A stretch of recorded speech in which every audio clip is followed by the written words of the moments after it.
Good morning, students of BSc second semester. Welcome all of you in the video lecture class today. I am going to discuss about the next new topic in the arthropoda in the second unit, parasitism in crustacean.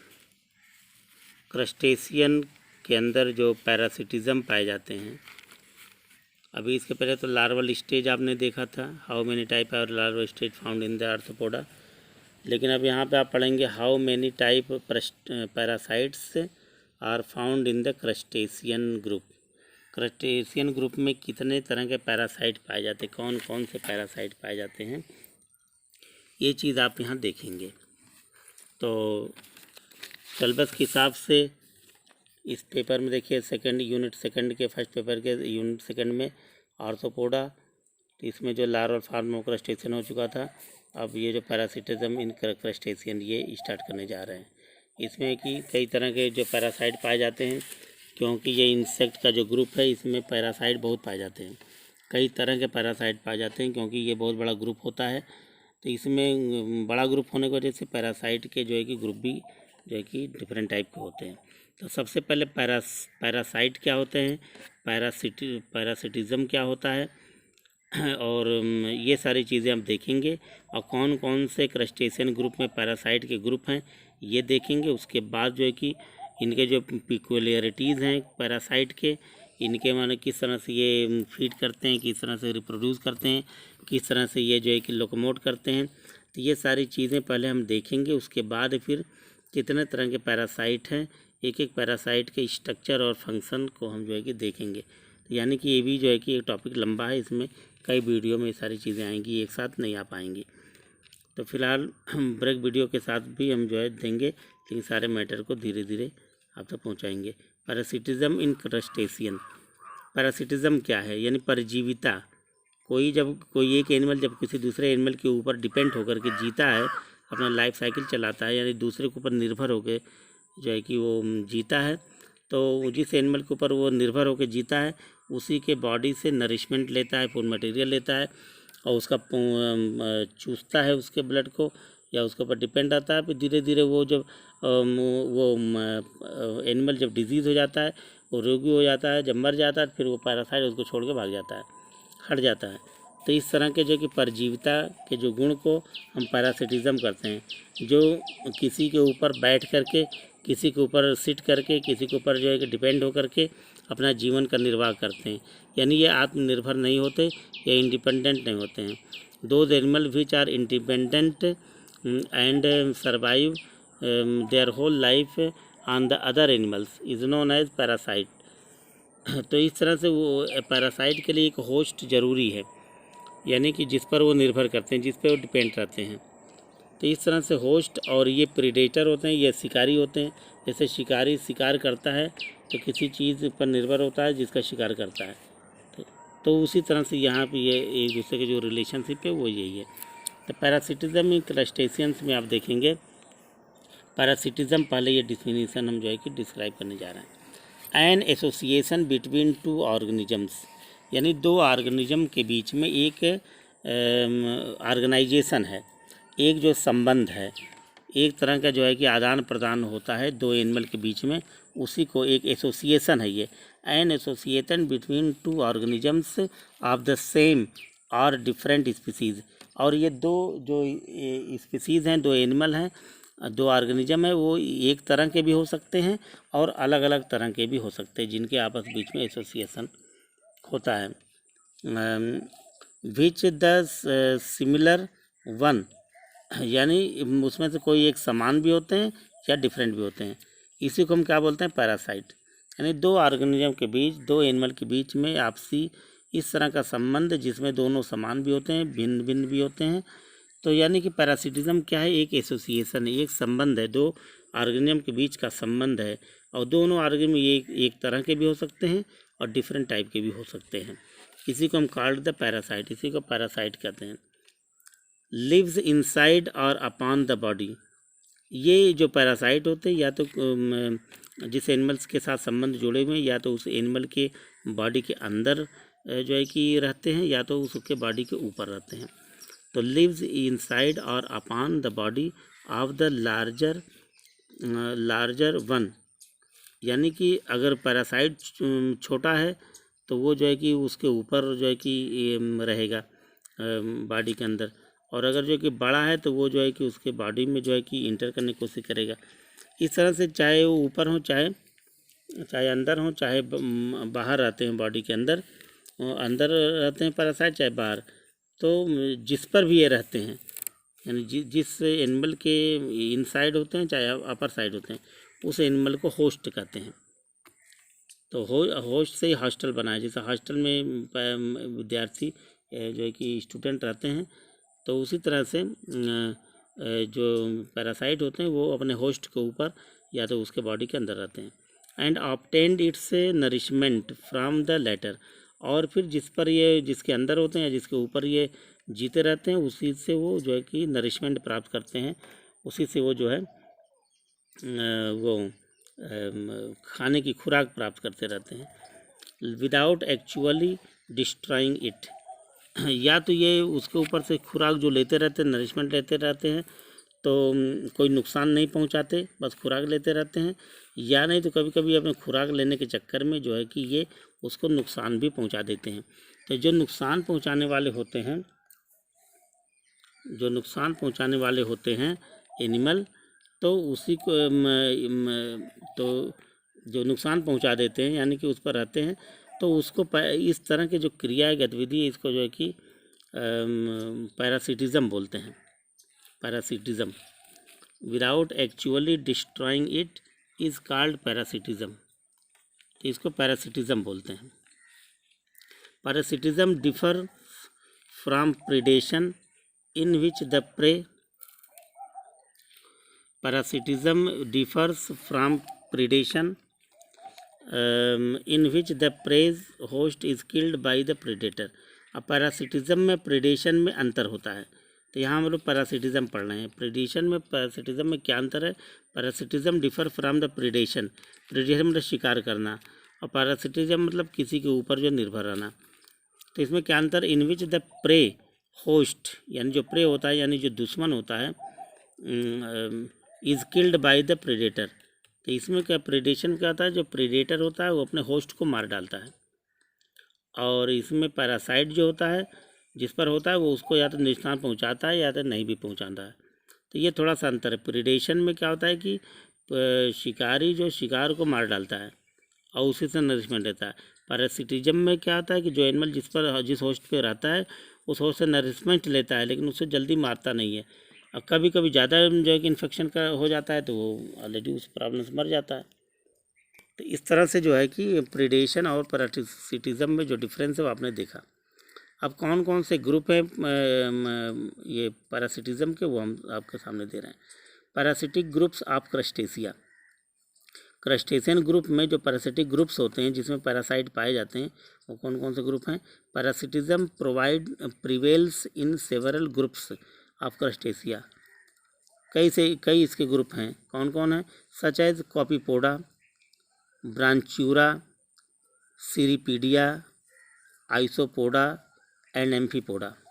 इस तरह से हम देखते हैं 5 जैसे group हैं: copepoda, branchiura, cirripedia, isopoda and एम्फीपोडा। यही जो 5 ग्रुप हैं जिसमें पैरासाइट पाए जाते हैं क्रस्टेशियन के अंदर, और वो डिटेल सारे पैरासाइट के बारे में आगे हमें पढ़ना है। Parasites however are not known among the branchiopoda. जो पैरासाइट जिसमें नहीं पाए जाते हैं वो ग्रुप है ब्रांचियोपोडा और ऑस्ट्रेकोडा। 2 ऐसे ग्रुप हैं जिसमें पैरासाइट्स नहीं पाए जाते हैं। अब जो है ये पिकुलरिटीज़ ऑफ क्रस्टेशियन पैरासाइट्स। जो क्रस्टेशियन पैरासाइट होते हैं इनकी जो क्या विलक्षणता है, क्या इनके अंदर विशेषताएं हैं, क्या इनके अंदर लक्षण पाए जाते हैं जिसकी वजह से ये जो है पैरासाइट कहे जाते हैं। क्योंकि कोई भी एनिमल का जो टर्म दिया जाता है उसका न उस तरह के कैरेक्टरिस्टिक होते हैं, तो उस कैरेक्टरिस्टिक के हिसाब से इनका नाम पड़ता है। तो क्योंकि ये किसी एनिमल पर डिपेंड होकर लाइफ जीते हैं, इसलिए पैरासाइट होने का यानी परजीवी होने का, दूसरे के ऊपर जीवित रहने का जो इनका अंदर जो बिहेवियर है, तो ये जो लक्षण है वो कौन कौन सा हैबिट है वो हम आपके सामने डिस्क्राइब करने जा रहे हैं। Peculiarities of the crustacean parasites in relation to parasitism are as follows। इसके जो पिकुलरिटी हैं पैरासाइट्स के, क्रस्टेशियन पैरासाइट के जो पिकुलरिटी हैं, जो अनोखापन है इनके अंदर, जो इनका कैरेक्टर है वो कौन कौन से। फर्स्ट है डिग्रेडेशन, डीजनरेशन। फर्स्ट है degeneration. Parasites must not be considered degenerate, rather they have become specialized both in morphology and function. यानी कि पैरासाइट के अंदर जो सबसे बड़ा जो गुण है ये जो है कि डीजनरेट न होते हैं, न डिजनरेट करते हैं। किसी जिस भी एनिमल के ऊपर ये रहते हैं, या इनसाइड होते हैं या अपर साइड रहते हैं, वो उसके बॉडी को डीजनरेट नहीं करते, बल्कि उसके ऊपर रह करके उससे नरिशमेंट लेते रहते हैं। तो parasite must not B consider degenerate, ये डीजनरेट नहीं करते, ना डीजनरेट होते ना डीजनरेट करते ये अपने होस्ट को। और other they have become specialized, जबकि वो स्पेशल टाइप के होते हैं, इनका स्ट्रक्चर और फंक्शन जो है कि स्पेशल टाइप का होता है। दूसरा जो कैरेक्टरिस्टिक है इनका एडहेसिव आर्गन्स। इनके बॉडी के अंदर, पैरासाइट के अंदर एक ऐसा आर्गन होता है जो चिपचिपा होता है, यानी जो जिस पे ये रहते हैं उससे उसी चिपचिपे आर्गन से अपने आप को चिपकाए रहते हैं, चिपके रहते हैं और उसी से जो है कि चूसते रहते हैं, जिनको सकर बोलते हैं या हुक्स बोलते हैं। तो in the form of suckers and hooks they have specially developed adhesive organ for attachment to the host extremely और इनसाइड कैविटीज़। अब ये जो पैरासाइट होते हैं इनके अंदर सकर पाए जाते हैं। सकर मतलब चूसक, बॉडी में इस तरह के भाग होते हैं जो चूसक से यानी सकर से कहीं पे किसी होस्ट को ऊपर जो फिश के अंदर जो होते हैं चिपक जाते हैं, और वहीं से जो है कि अपना उससे ब्लड सक करते रहते हैं। और हुक्स पाए जाते हैं, हुक मतलब क्लिप जैसा स्ट्रक्चर होता है, पिन जैसा, वो उसी से अपने फंसाए रहते हैं, यानी कि लाख कोशिश करके भी जो होस्ट है उसको भगाना चाहे क्योंकि वो जो है कि उसको अपने आप को उसी में पिन किए होते हैं। तो हुक्स पाए जाते हैं और सकर पाए जाते हैं, और इसी वजह से दे have specially developed adhesive organs. और ये जो एडिसिव आर्गन है, चाहे हुक यानी सकर्स हैं, इसी की वजह से वो होस्ट से चिपके रहते हैं, और ये चाहे बॉडी के बाहर से चिपके होते हैं, अटैच होते हैं, चाहे बॉडी के अंदर होते हैं। अंदर होते हैं तो हुक से ये अटैच होते हैं, और बाहर होते हैं तो वो जो है कि ये सुकर से उसको जो है कि अपने आप को चिपका के अटैच करके उससे चूसते रहते हैं, उसके ब्लड को चूसते रहते हैं। नेक्स्ट इसका जो पिकुलरिटी है feeding. Feeding occurs by suction और एब्जॉर्प्शन थ्रू आर्गन्स। अभी क्या करते हैं, जो किसी भी होस्ट के ऊपर जिस पर ये होते हैं वो सक करते हैं, यानी कि ब्लड को सक करते हैं, चूसते हैं, या तो एब्जॉर्ब करते हैं, सोख लेते हैं।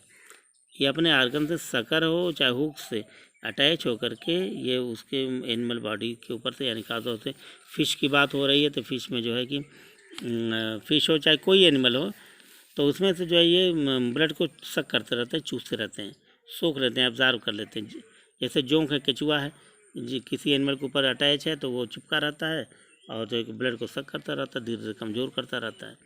तो ये भी एक इनका अनोखापन है, ये इनका एक बॉडी के अंदर एक पिकुलरिटी है, जिसके वजह से पैरासाइट के फार्म में जो है कि एग्जिस्ट करते हैं नेचर में। दूसरा है reproduction. It is best and wasteful to ensure chances of fertilization. इनके अंदर जो है कि एक बहुत ही ये अपने आप को समाप्त होने नहीं देते। ये जानते हैं कि आज नहीं तो कल हम समाप्त होंगे, तो इससे पहले हुए अपने जनरेशन को बढ़ा लेते हैं। यानी जिस पैरासाइट जिस होस्ट पे ये होते हैं, डिपेंड करते हैं, वहाँ पे ये पहले तो नरिशमेंट लेते हैं। जब देखते हैं कि अब हम ख़त्म हो जाएंगे, तो यानी अपने आप को ख़त्म होने से पहले यानी ये क्या करते हैं कि ये अपने जनरेशन को बढ़ाने के लिए निश्चित रूप से फिर फर्टिलाइजेशन का यानी रिप्रोडक्शन का सहारा लेते हैं, फर्टिलाइज होते हैं और अपने ही जैसे तमाम जो है अपने मेंबर को जो है कि उस होस्ट के ऊपर जो है कि पैदा कर लेते हैं। तो इस तरह से रिप्रोडक्शन भी जो है इनका एक पिकुलियर जो है कि कैरेक्टरिस्टिक है। इसके बाद जो है कि नेक्स्ट जो आता है sexual dimorphism. Usually a remarkable parallelism occurs between the degree of parasitism and the degree of sexual dimorphism. अब इसमें सेक्सुअल मार्फिज्म का मतलब होता है कि ये मेल फीमेल दोनों अलग अलग होते हैं। कुछ ऐसे पैरासाइट होते हैं जो मेल फीमेल अलग होते हैं, कुछ ऐसे होते हैं जो हर्माफ्रोडाइट भी होते हैं, लेकिन इनके अंदर जो है कि रिमार्केबल अगर मेल पैरासाइट फीमेल पैरासाइट हैं तो लगभग समान होते हैं, पता नहीं चलता। लेकिन कुछ ऐसी डिग्री है, कुछ ऐसा जो है कि पॉइंट है जिसके आधार पर हम पता लगा सकते हैं कि ये मेल पैरासाइट है या फीमेल पैरासाइट है। तो मेल और फीमेल पैरासाइट को जो है कि उनके बॉडी के स्ट्रक्चर के हिसाब से जो है कि जाना जा सकता है, और क्योंकि दोनों के बॉडी में कोई डिफरेंसेस होते हैं और डिग्री ऑफ डिफरेंसेस, और बाकी लक्षण तो जो पैरासिटिज्म का जो नेचर है वो तो दोनों में की होता है, लेकिन जो इनके जो है मेल फीमेल जो दोनों रिप्रोडक्टिव ऑर्गन्स अलग अलग होते हैं। तो इस तरह रिमार्केबल जो है कि एक समानांतर पैरेलिज्म दिखाई देता है, जैसा मेल वैसा फीमेल, लेकिन कुछ ऐसे डिग्री होते हैं जो अंतर होते हैं जिस पॉइंट पर वो मेल फीमेल अलग अलग दिखते हैं। तो इस तरह सेक्सुअल डाइमार्फिज्म भी इनमें देखने को मिलता है। इसके साथ साथ और पिक्युलरिटी के अंदर क्या होता है,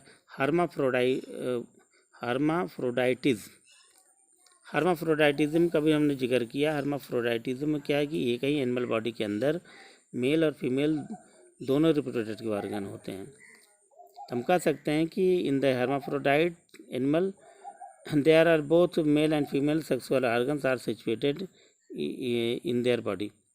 उनकी एक ही बॉडी में मेल फीमेल दोनों रिप्रोडक्टिव ऑर्गन मौजूद होते हैं, क्योंकि फिर ये तो अपने पैरासाइट को छोड़ के जा नहीं सकते, वहीं पे ये रहते हैं। तो छोड़ के जाएंगे तो फिर नरिशमेंट नहीं मिलेगा एग लेइंग करने के लिए, इसलिए वहीं पे ये एग भी देते हैं और वहीं पे वो स्पर्म भी जो है कि प्रोड्यूस करते हैं।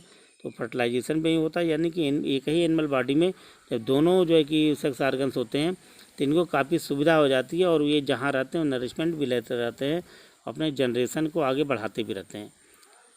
तो इस तरह से हर्माफ्रोडाइटिज्म जो है एक ऐसा टर्म है जिससे इनको फ़ायदा ही फ़ायदा होता है। जैसा टीनिया सोलियम है, ये भी हर्माफ्रोडाइट है, और जो है कि हिपैटिका जो है कि जो ये इसके निमेटोड हैं, सिस्टोड हैं, ये सब जो है ज़्यादातर हर्माफ्रोडाइट ही पाए जाते हैं।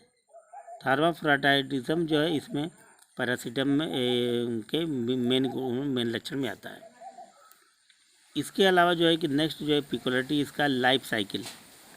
ए striking feature of parasitism in general is the complexity of life cycle to overcome various hazards in life. A striking feature of parasitism, एक जो स्ट्राइकिंग जो फीचर है इनका, ज़बरदस्त जो लक्षण है पैरासिटिज्म का, in general is complexity of life cycle to overcome various hazards in life. यानी कि अगर ये लाइफ साइकिल अपना पूरा कर लेते हैं किसी भी पैरासाइट पे, तो फिर उनको उस होस्ट से भगाया नहीं जा सकता।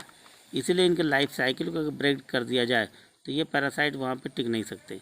तो ये इनका बहुत बड़ा लक्षण है कि जहाँ पे भी ये होते हैं वहाँ इनकी जो लाइफ साइकिल होती है काफ़ी कम्प्लेक्स होती है, और वो जो है लाइफ साइकिल अगर इनकी पूरी हो जाती है तो ये काफ़ी नुकसान जो है कि पहुँचाते हैं। हैजार्डस किसी भी एनिमल के लिए, होस्ट के लिए जो है कि काफ़ी नुकसानदायक होते हैं। But this is layer in crustacean parasite. लेकिन इस तरह का लाइफ साइकिल कंप्लीट करना किसी होस्ट के ऊपर, ये किसी भी क्रस्टेशियन पैरासाइट में ये रेयर देखने को मिलता है, सब में नहीं होते ऐसे। There is no alternation of hosts and no alternation of generation. यानी क्रस्टेशियन में अल्टरनेशन ऑफ होस्ट नहीं होता, यानी कि ये अपने होस्ट पे ही जो है पूरी लाइफ साइकिल पूरा नहीं करते। ये कभी कुछ किसी होस्ट पे रहते हैं, फिर कभी किस होस्ट पे रहते हैं, इस तरह से अल्टरनेट करते रहते हैं। नो अल्टरनेशन ऑफ होस्ट, और इनके अंदर अल्टरनेशन ऑफ जनरेशन देखने को नहीं मिलता, क्योंकि जहाँ अल्टरनेशन ऑफ जनरेशन होगा तो वहाँ पूरी लाइफ साइकिल कंप्लीट होती है, इसमें ऐसा नहीं होता। नेक्स्ट इनका जो पिक्युलरिटी है, इफेक्ट ऑन होस्ट। ये अपने होस्ट पर क्या असर पहुंचाते हैं, क्या इफेक्ट डालते हैं, क्या प्रभाव डालते हैं। प्रभाव तो ज़्यादातर नुकसान देने वाला ही पहुंचाते हैं। General effects of parasitism have many variables. इनके जो इफेक्ट हैं, जनरल इफेक्ट पैरासिटिज्म के, ये काफ़ी वेरिएबल है। अलग अलग क्रस्टेशियन में अलग अलग पैरासाइट के अलग अलग जो है इनके वेरिएबल इफेक्ट होते हैं। In some cases the parasites seems to have no noticeable effect. अगर देखा जाए तो ज़्यादातर इसमें जो है कि कोई नोटिसेबल इफेक्ट इनका नहीं होता on the host. In other cases host में show marked effect caused by some influence with their normal metabolism. और कुछ जो है क्योंकि ये नुकसान पहुंचाते नहीं हैं लेकिन नरिशमेंट लेते रहते हैं, ज़ाहिरा रूप से कोई नुकसान नहीं पहुंचाते, लेकिन पैरासिटिज्म के रूप में ये जो है कि ब्लड सक करते रहते हैं। तो अगर इनके वजह से होता कि जिस एनिमल पे होते हैं उनका जो नॉर्मल मेटाबॉलिज्म होता है वो कहीं न कहीं से डगमगा जाता है, यानी उस पर इनका प्रभाव पड़ता है। और जनरल में अगर देखा जाए तो कोई देखने पे नहीं पता चलेगा कि इनसे क्या नुकसान हो रहा है। तो काफ़ी दिनों तक अपने होस्ट पर ये डिपेंड रहते हैं और देखने पे लगता नहीं कि ये कोई नुकसान पहुंचाना है, लेकिन काफ़ी दिन तक अगर जो उस पर ये रह जाते हैं तो उसके नॉर्मल मेटाबॉलिज्म को डिस्टर्ब कर देते हैं। इस तरह से हमने देखा कि इन्हें जो पिकुलरिटीज़ है यहाँ पे पैरासिटिज्म का वो आपने पढ़ा। इस हेडिंग में जो है कि जहाँ पैरासिटिज्म इन क्रस्टेशियंस जो हेडिंग हमने स्टार्ट किया इस वीडियो में, इसमें पैरासिटिज्म आपने देखा और पैरासिटिज्म और प्रेडेशन में क्या डिफरेंस है आपने इसे देखा, और कौन कौन से क्रस्टेशियन ग्रुप होते हैं जिसमें पैरासाइट पाए जाते हैं, पैरासिटिक बिहेवियर पाया जाता है, ये आपने पढ़ा। उसके बाद आपने जो है कि क्योंकि ज़्यादातर ग्रुप में पैरासाइट पाए जाते हैं, कुछ ही ग्रुप हैं एक दो जिसमें नहीं पाए जाते, तो इसीलिए इसमें पैरासिटिज्म का पाया जाना बहुत विलक्षण गुण होता है, पिकुलरिटी है। और लास्ट में हमने किसी भी पैरासाइट के अंदर, क्रस्टेशियन पैरासाइट के अंदर जो स्पेशल फीचर होते हैं, जो इनके स्पेशल कैरेक्टर होते हैं, पिकुलरिटी होती है, उसको हमने एक एक करके जो डिस्क्राइब किया, ये 8 पॉइंट में आपको डिस्क्राइब किया, ये आपने देखा। 10 पिकुलरिटीज़ ऑफ क्रस्टेशियन पैरासाइट्स। अगर क्वेश्चन बनता है तो ये इस हिसाब से लिख सकते हैं। तो इस तरह से अभी हम पैरासाइट, कौन कौन से पैरासाइट्स हैं, किस ग्रुप में कौन से पैरासाइट पाए जाते हैं, उसका डिस्क्रिप्शन नेक्स्ट वीडियो में लेकर आएंगे। अभी एक तरह से ये पैरासिटिज्म का इंट्रोडक्शन आपके सामने हमने पेश किया। इसी के साथ ये वीडियो यहीं पे समाप्त होता है। इसके बाद नेक्स्ट वीडियो में हम नेक्स्ट इसी से रिलेटेड टॉपिक लेकर के पैरासिटिज्म का आएंगे। ओके।